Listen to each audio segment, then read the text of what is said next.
Hello বন্ধুরা, আসসালামু আলাইকুম। Welcome to my YouTube channel video বেকার শাকিল। তো এই যে সামনে কিছু লোকজন দেখা যাচ্ছে, কেন দেখা যাচ্ছে সেটা বলতেছে। আমি উঠছিলাম বরিশাল থেকে ঢাকা যাওয়ার উদ্দেশ্যে লঞ্চে। তো ওঠার পরে মানে নিচে তো জায়গা পাই না, একদম উপর তলায় উঠছি লঞ্চের ছাদে। তো উঠার পরে দেখি যে অনেকক্ষণ বসে আছি, বসে থাকার পরে হঠাৎ করে দেখি একটা সুন্দরী তরুণী নারী, ওই যে মেয়েটাকে দেখতে পাচ্ছি ওলনা হাত দিয়ে বসাইতেছে, ওই মেয়েটাকে দেখে পিছনের যে বসে আছে থাকা মানে বসে বসে আছে ছেলেরা দাঁড়ায় আছে, ওরা এত পরিমাণ মানে বেপরোয়া হয়ে গেছে। গান গাইতেছে, চিল্লাইতেছে, এইটা করতেছে ওইটা করতেছে, মানে এক কথায় ইফতিজিং, সহজ কথায় যেটা বলে আর কি তারা। ওই দেখেন ওই যে কতগুলো পোলাপান তাকাই আছে, ওই যে পিছনের গুলো, আবার ওই যে দেখেন একটাকে একটা জড়াইয়া জড়াইয়া তাকাই আছে। মানে এত পরিমাণ বেপরোয়া হয়ে গেছে মেয়েটাকে দেখে, মনে হয় জীবনে কখনো নারী দেখে নাই। মানে ছেলেরা, কিছু কিছু ছেলেরা যে এতটা জঘন্য হতে পারে, তা আমরা যদি মাঝে মাঝে এভাবে না দেখি তাহলে কখনোই বুঝতে পারবো না। মেয়েটা হয়তো এখান থেকে চলে যায় না, অন্য একটা জায়গায় গেছে, কারণ ওদের ফ্যামিলির লোকজন আরও আছে।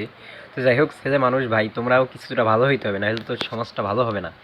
তো যাই হোক, সকলে ভালো থাকেন, সুস্থ থাকবেন। আসসালামু আলাইকুম।